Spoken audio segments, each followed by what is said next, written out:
My name is Emily. After discovering I was pregnant, I rushed to share the news with my husband Ethan.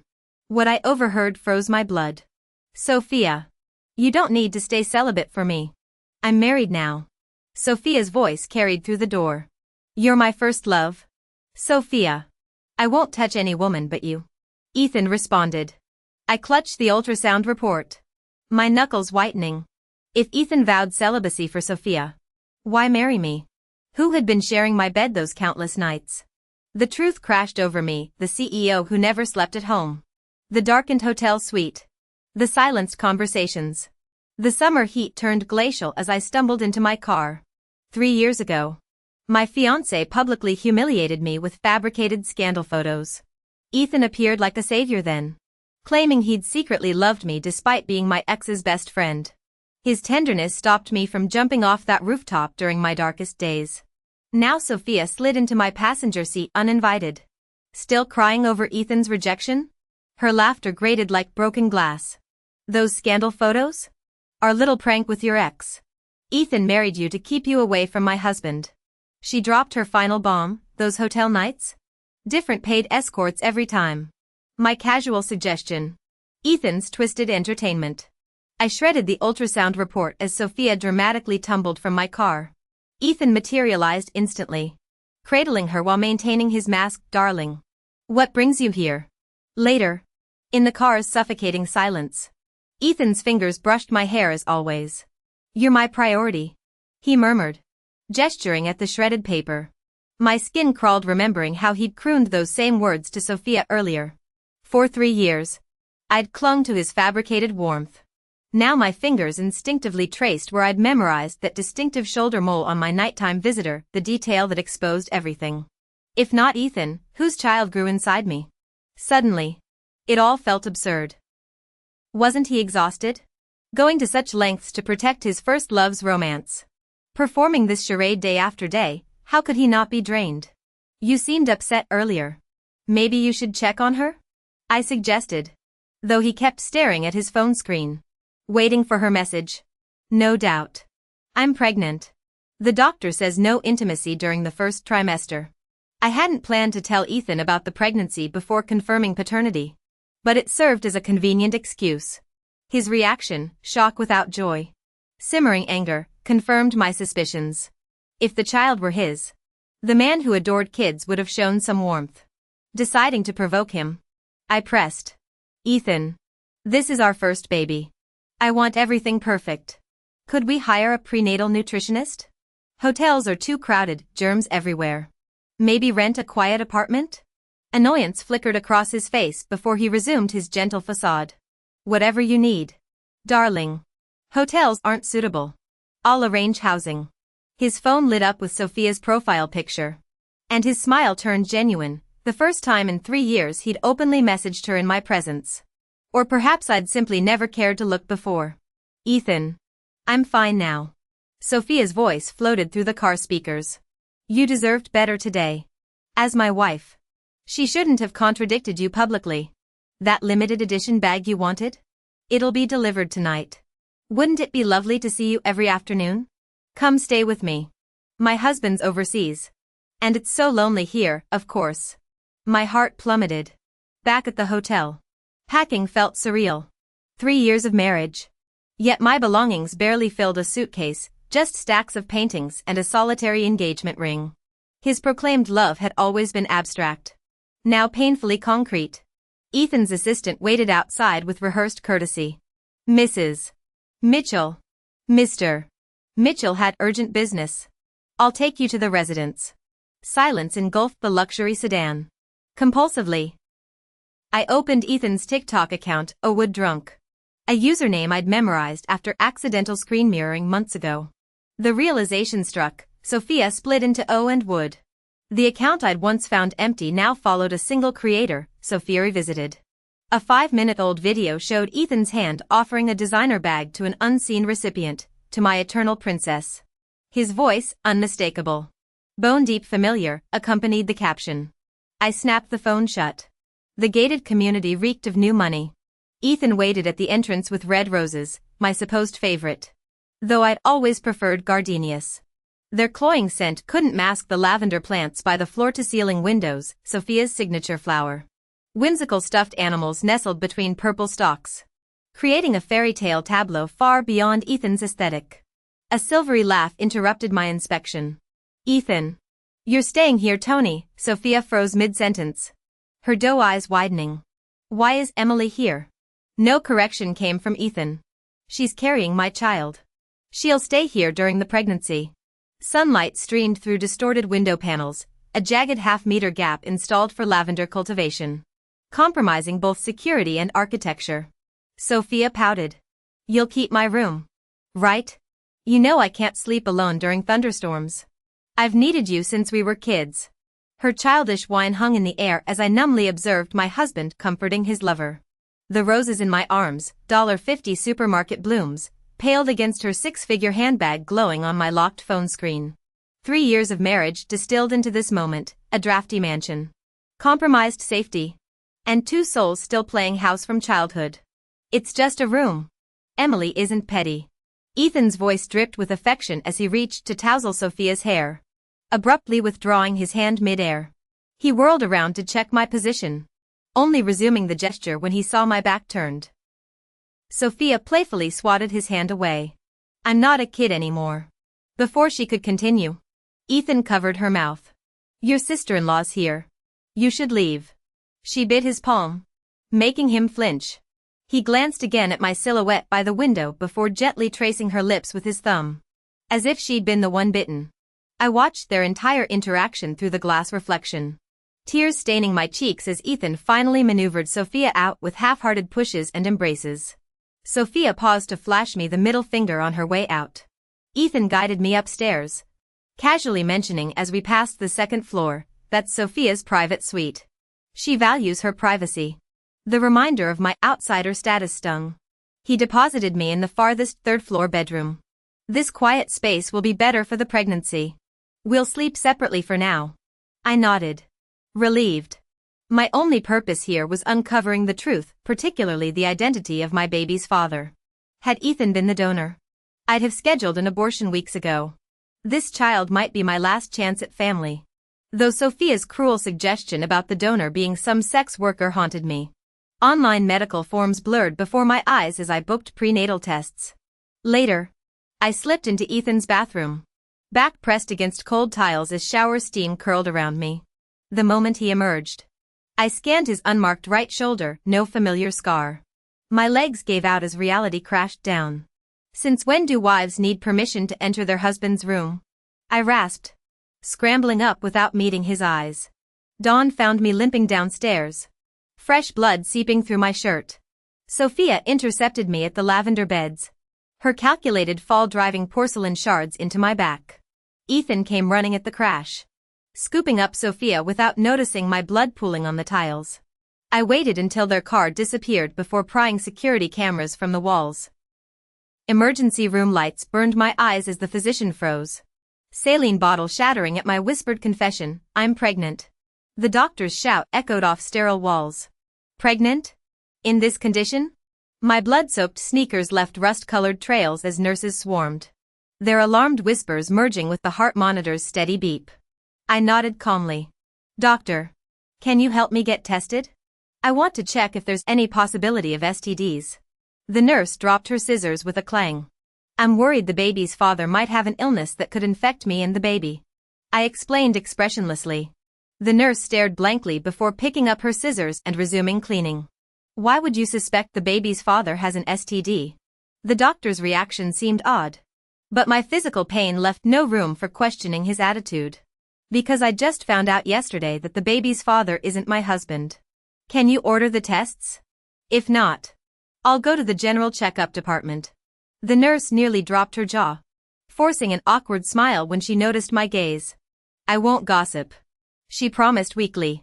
After receiving the extensive test orders, more comprehensive than I'd requested, I queued for payment. The same nurse rushed over. "Dr. Parker noticed you're unwell. Let me help while you rest." She reached for my insurance card, but I stepped back. "Thank you. I can manage." Following her glance, I saw the emergency physician watching us intently, hands in his white coat pockets. Hours later, exhausted from tests, I sat in the cafeteria when the doctor appeared across my table. Your wounds reopened. Let me redress them after lunch. I followed him to an office labeled Chief of Surgery, Lucas Parker. But your emergency staff? He blocked the doorway. Covering for a colleague. Seems we keep meeting. His smile didn't reach his eyes. Hostility towards strangers doesn't help your baby's health. Leaving the hospital, I went to my parents' old apartment. Ethan had replaced the wooden door with glass, erasing every trace of my childhood. The property manager stammered. Your husband said you approved. I called demolition crews. As glass shattered, the neighbor yelled about noise until seeing my face. Inside, my home had become a mirrored studio, all family memories obliterated. The manager paled. MS. Emily. We never knew. I dismissed them and dialed police. I'm reporting illegal trespassing and property destruction. My reflection fractured in countless mirrors where family photos once hung. For the crime of assault. My injuries were too minor to warrant any serious punishment, at most. Some medical expenses. But the destruction of everything in this apartment amounts to significant property damage. Sophia will be spending the next few years behind bars. I expected the police to arrive first. But the elevator doors opened immediately after I hung up. Sophia stepped out. Emily. Who gave you permission to break my door? Your door. I laughed coldly. The shattered glass door was indeed hers now, mine had long since vanished. I intended to wait for the police before speaking. But Sophia taunted. Do you know why Ethan gave me this place? It's not like he needed another office. He did it because I told him the neighborhood was quiet. She studied my face. But I felt nothing. My rage had burned itself out the moment she appeared. When I remained expressionless, she continued. This dump wasn't chosen for its peacefulness. It's the last tangible link to your dead parents. Pathetic. Really. Ethan's been cycling through 3 identical photos of this place for 2 years whenever you asked to visit. Did you seriously never notice? He'd insist on cleaning himself to stop you from reliving painful memories. How stupid can you be? 2 years. Every time I mentioned sorting through my parents' belongings, Ethan had personally tidied up. Those photos he sent, all shot from the doorway. The unchanged rooms blurred in the background. Was I truly that naive? Or had I blindly trusted Ethan? Either way, my sincerity had been thrown to the dogs. Her gloating, twisted face made me want to claw her eyes out. But I needed to protect my baby. This morning's stunt proved she'd stop at nothing to kill my child, even though Ethan isn't the father. What warped satisfaction did she get from this? The elevator chimed again. 2 officers emerged. Who called 911? I did. An intruder destroyed my entire apartment. I showed them before and after photos of the renovations. My parents' life savings poured into this modest home. Over 100,000 in damages. Please investigate. Investigate her. My elderly neighbor jabbed a finger at Sophia. She's turned this place into a nightly frat house with her drunken hooligans. Arrest that menace. Disgraceful brat. The woman muttered. Her parents were decent folk. Raised a viper instead. The officer nodded. Witnesses need to give statements downtown. Gladly. The neighbor squared her shoulders. Let's go now. Cowards can stay behind. We all ended up at the precinct. Sophia was detained while I drove to Ethan's mansion to retrieve my documents, only to find her lounging in his living room. She smirked. Legs casually crossed. As I gripped the doorframe to stop myself lunging at her. Ethan stood in the kitchen. His back to us as he cooked. Sophia sauntered over and whispered, he bailed me out, using his rights as your husband to drop the charges. Her grin turned feral. I pushed past her toward the stairs. She yanked my arm. And though I braced myself, we both crashed to the floor. That bastard's resilient. She hissed, eyeing my unstained clothes. 2 falls and still kicking. My reopened back wound throbbed, too minor for legal consequences. I kicked her off and stood. But she writhed dramatically. She's trying to kill me over a stupid apartment. Ethan rushed in, helping Sophia up before noticing me. Sweetheart. I lent her the place to help you move on. Erasing your parents' memory was for your own good. Blame me. Not Sophia. Let's divorce. Ethan. Sophia's eyes lit up. But Ethan refused. I vowed to cherish you forever when we married. I'll never leave you. Cherish? His forever had become a cage, shielding Sophia's cruelty. So you'll keep using husband to sabotage me? Like dismissing charges against her? He paled. Sophia's like family. She's innocent. As my wife, you can handle my affairs. Then put it in writing. I grabbed a stack of printer paper. Authorize me to manage everything, your company. Assets. All of it. Effective until our divorce. Ethan gaped at my uncharacteristic audacity. Refuse. And we divorce now. I'll sign. Under Sophia's seething glare, Ethan scrawled authorization after authorization, corporate control, financial access. Every facet of his life. Pity he can't outsource divorce paperwork. Otherwise, I could just take this and file for divorce. Now, wanting to separate from Ethan, it seems I'll need some strategy. I can't simply get a divorce certificate through an agreement. This requires careful planning. As I pondered ways to secure a smooth divorce, I looked up and met Sophia's venomous gaze. See? No innocent girl could possibly have such a demonic look in her eyes. Gathering the trust agreements, I retreated to my room. The next morning, Ethan prepared an elaborate breakfast, resuming his charade of being the perfect husband. I didn't bother exposing his act. Casually sitting down. Ethan, did we cancel the suite reservation? I needed to search for clues about what kind of man Ethan had actually sent to me. Darling, I prepaid that suite for 10 years. We've stayed there, of course it's not cancelled. He murmured tenderly, his eyes overflowing with affection. 10 years, until I'd be too old to threaten Sophia's happiness. No doubt. If it's still booked, I want to retrieve my favorite paintbrush I left there. My casual tone worked after 3 years of orbiting his world. He didn't question it. Let me accompany you, he offered, spreading jam on raisin bread exactly how I liked it. Pushing the warm milk toward me, I accepted the bread, carefully avoiding his touch. You're busy. I'll go after my morning painting session, not sure when. His phone lit up then, that telltale smile flashing across his face as he dropped the subject. Hearing cat cries outside, Sophia's pet, Ethan grabbed his breakfast. Darling, I'll handle company matters early to return sooner. The nutritionist will deliver 3 daily meals starting today. Fine. He strode out without looking back. Through the floor-to-ceiling windows, I saw Sophia's triumphant face peering from the passenger seat, smirking at me. I dumped the entire breakfast into the trash and headed to the hotel. The presidential suite key still worked, the staff recognized me, nodding silently as I passed. Entering the bedroom, I searched for overlooked evidence. I'd always cleaned myself, anything incriminating would remain. The shock came when I found a man sleeping soundly on pristine sheets. Moving ghost, quiet behind him. I saw the exact birthmark, size and placement matching perfectly, on his bare back. He clutched the blanket like embracing a lover. Snatching the broom, I struck his back. He jolted awake, bewildered eyes meeting mine before diving under covers. My blood turned to ice. It was Lucas, the doctor who'd treated my back injury. Why are you here? My voice shook, relieved my child wasn't fathered by some escort, yet furious at the deception. No wonder he'd acted strangely about my pregnancy. Wrong room, believe me? His whisper barely carried. Why conspire with that bastard? Tears erupted as recent humiliations flooded me. I beat the blanket-shrouded figure until exhaustion left me sobbing on the floor. Lucas hastily dressed and approached, hesitantly touching my shoulder. I'm sorry. Finding sudden courage, I demanded. It was you every time, wasn't it? I recognized that birthmark.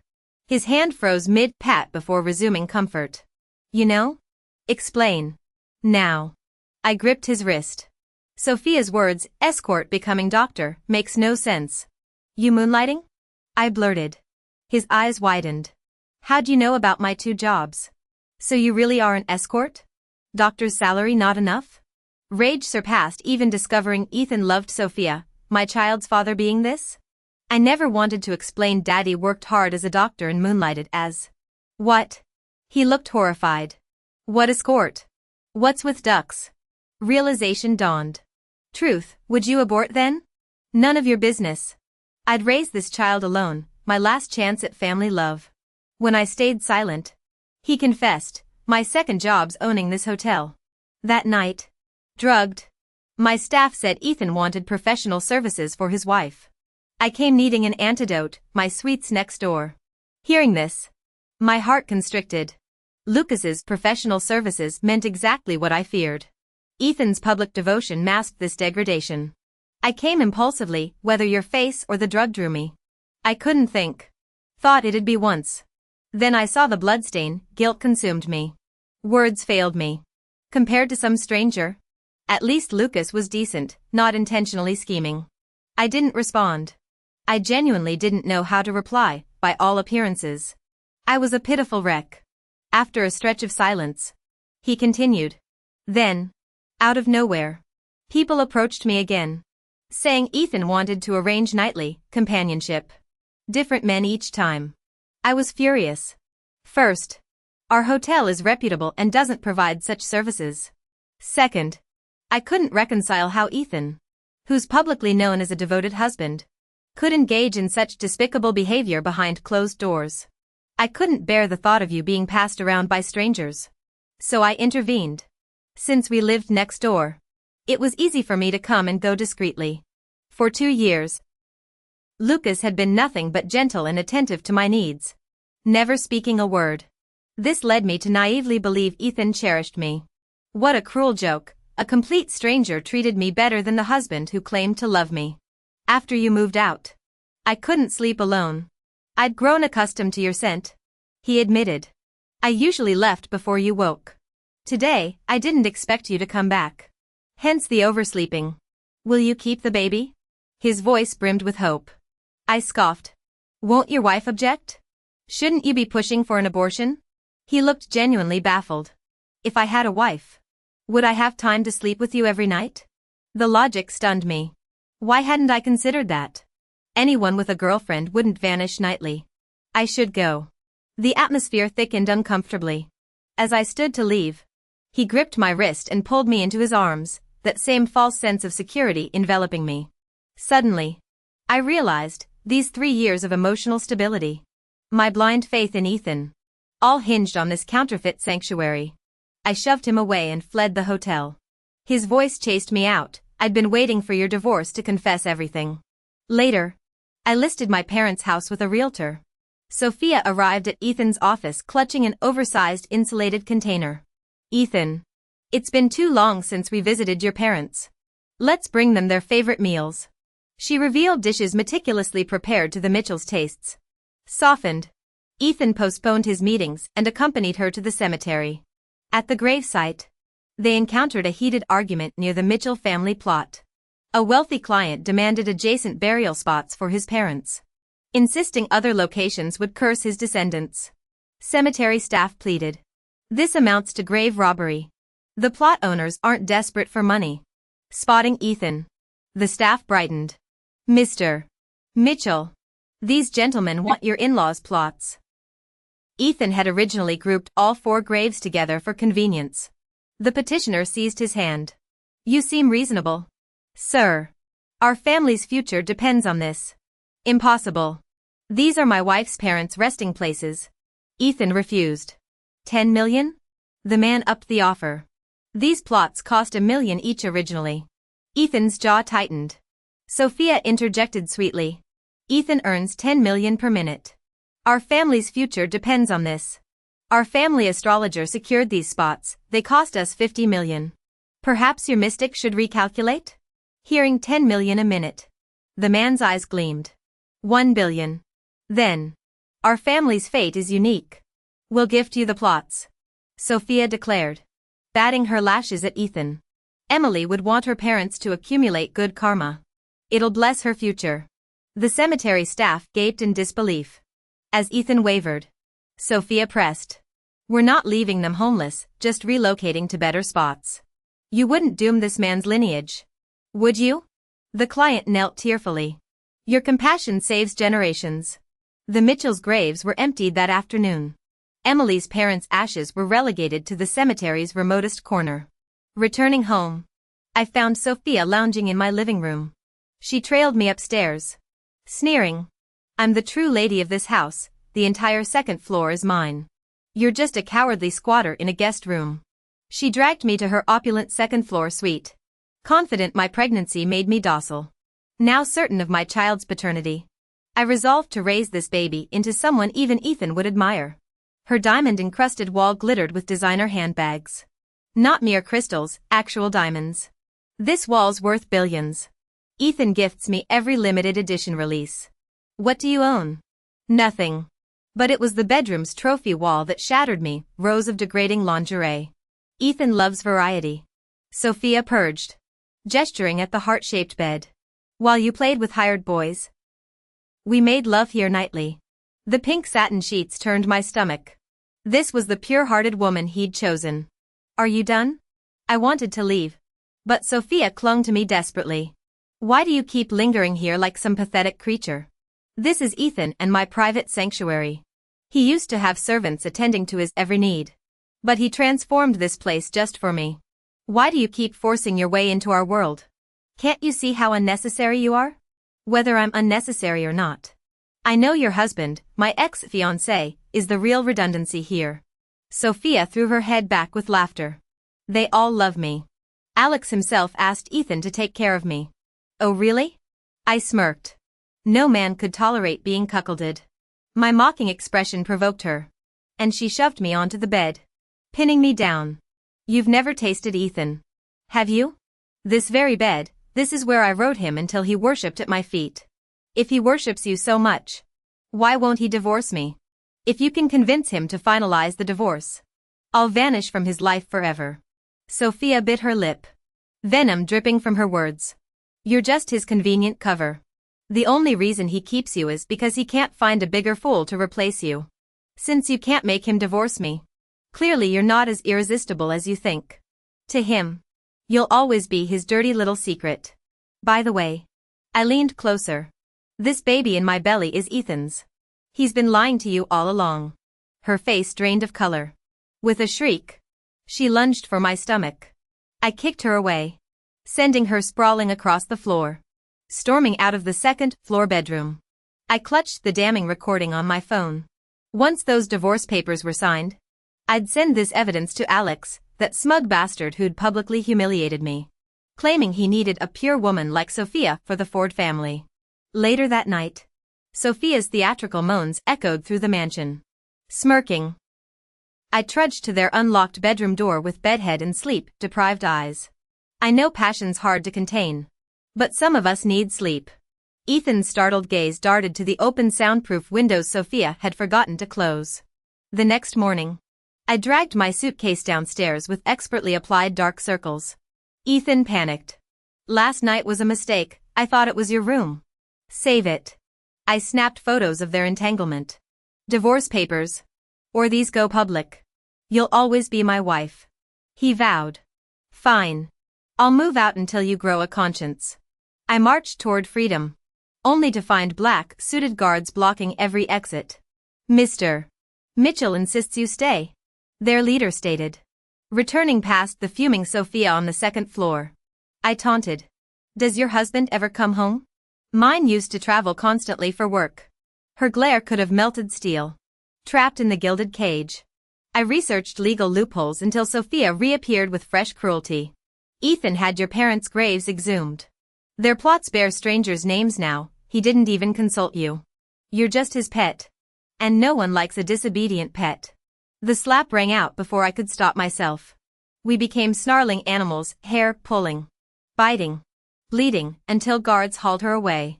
With split lips and shaking hands, I flooded Alex's every contact with the incriminating recording before dialing 911. As police sirens wailed, I waited by the gates with my suitcase, tasting Sophia's blood on my teeth. Let the Mitchells and Fords burn their empires. I'd walk through these flames a free woman. With the help of the police, I regained my freedom and rushed straight to the cemetery. The cemetery staff pulled me into a surveillance-free corner after hearing my request. Ms. Johnson, the worker whispered. Mr. Lucas Parker already took your parents' urns. He said he'd handle everything properly and told you not to worry. Relieved it was Lucas, yet determined to rely on myself as Ethan Mitchell's wife now. I headed to the airport. 2 years of separation seemed manageable if it meant cutting ties with these people. I chose the capital of a developed country for safety during pregnancy. At the airport, I exchanged currency with a professional-looking guide before taking the high-speed rail to a picturesque rural area, endless grapevines and wineries stretching across the plains. Renting a cottage near a hospital accessible by vineyard truck, I settled into my new life of painting, gardening, and sunbathing. Days later, with the internet installed, I logged into my social media account to find multiple friend requests. The cemetery worker's message jumped out. Ms. Johnson, your husband went berserk demanding the urns. We gave him 2 lime powder boxes Lucas had buried earlier. Lucas says to ignore Ethan's tantrums. I snorted and transferred some money as a token of gratitude. Spotting Lucas' friend request mentioning our baby, I accepted. His message popped up instantly. Did you really run away with the baby bump? He transferred a large sum of money for my parents' reburial, but he refunded it immediately. They're resting in the Parker family cemetery. Our future plot's reserved too. The Johnsons don't belong with Parkers. Family stays together. The Mitchells can't disturb them here. Lucas updated me about Sophia Roberts' scandal, her husband Alex Ford rushing back from overseas to divorce after discovering her 1-month pregnancy. If Alex gathers enough cheating evidence, you can use it for your divorce too. Remembering how Alex slandered me to marry Sophia, I logged into my long-abandoned social media account and tagged him. Impressive work, Mr. Ford. Getting your wife pregnant across continents. Bravo. I attached court photos and Sophia's pregnancy report. Ethan flooded my comments with photos of himself worshipping lime powder boxes labeled as urns. Lucas messaged, should I tell the mighty Mitchell heir he's praying to construction materials? At my prenatal checkup days later, Lucas leaned against the hospital wall in a white coat, his smirk widening as I approached. Took you long enough. What are you doing here? He tapped his doctor badge. Delivering our child. Obviously. I pointed a finger at him, stunned beyond words. When we first did it, I installed a GPS tracker on my son. Followed the signal here. His mischievous grin unexpectedly warmed me, making my nose tingle. I ducked past him, walking briskly forward. Mommy, you're going the wrong way. OB/GYN's over here. Dr. Parker gently caught my elbow. Blushing furiously, I realized I'd been heading toward the andrology department. Shaking off his hand, I pivoted toward maternity. Slow down, sweetheart. The baby's getting dizzy, Lucas called, making me snort laugh. Our little bean doesn't even have a brainstem yet. That smile looks good on you, he murmured, falling into step beside me. Why are you really here? Showed up the day after your hospital registration. Called in every favor to get alerts for your appointments. He said it casually. Like stalking me through medical databases was perfectly normal. Then why the lab coat? Payment for the intel. He guided me into his arms, steering us down the corridor. Been moonlighting here all week. The ultrasound showed a healthy fetus. Lucas insisted on driving me home. And against my better judgment, I relented. Having familiar company in this foreign country soothed me until he dropped me off claiming work ethics and disappeared. My relief evaporated that evening when he moved into my guest house, complaining about cramped hospital dorms for his 6 feet 3 inches frame.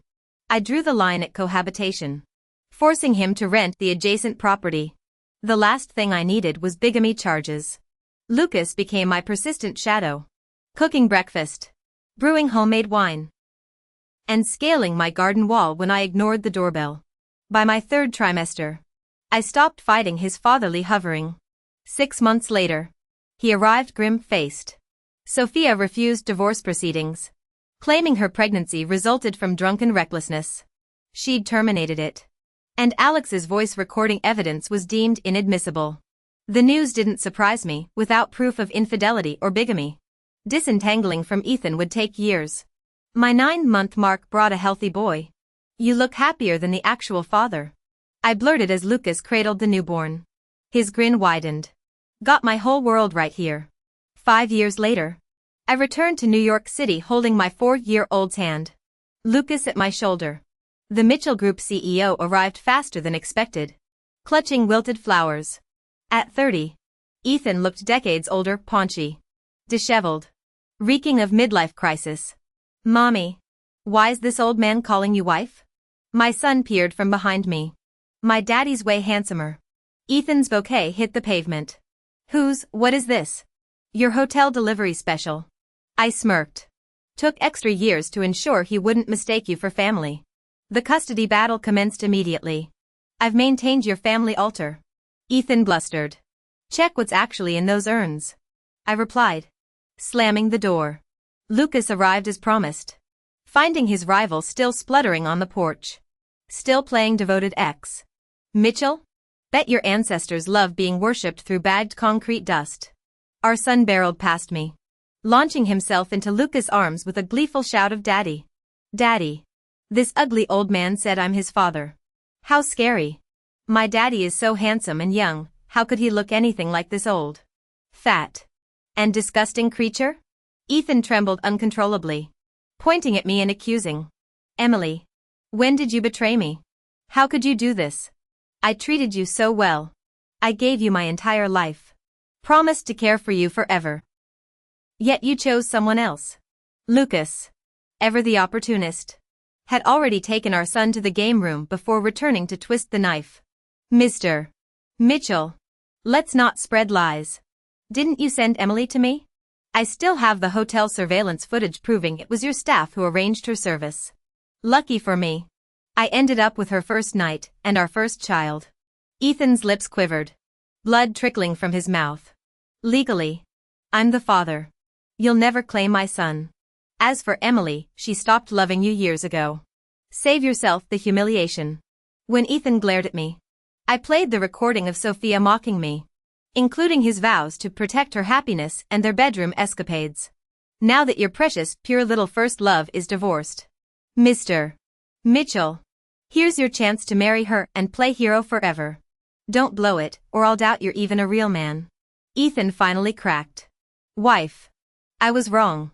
I just couldn't stand losing to Alex. When Sophia chose him over me, I had to prove I could win. But I've loved you all along. I don't love filth. I took Lucas' hand. Thank you for giving me a real man and a perfect son.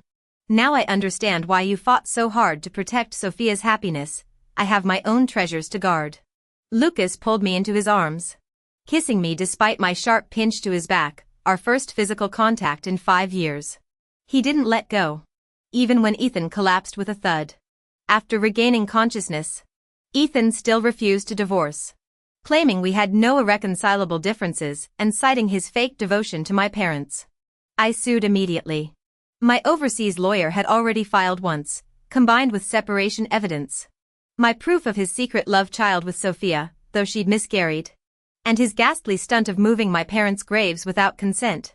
The court granted the divorce, with Alex systematically dismantling the Mitchell group. Ethan's personal wealth now paled against mine. I requested full financial separation, the judge agreed.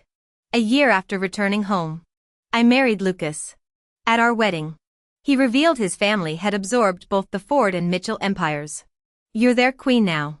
As for Sophia, abandoned by both men, she spiraled into madness from the huge gap.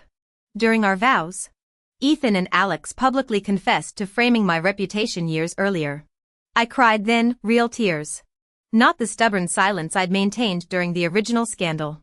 Our son grabbed the mic for an impromptu dance number, turning the reception into his personal concert. Watching my radiant boy and dashing husband, I smiled through tears. Life's cruel joke had become a bittersweet gift. By refusing to surrender, I'd claimed joy worth fighting for. Now, I'll cherish every moment and fiercely protect this hard-won happiness.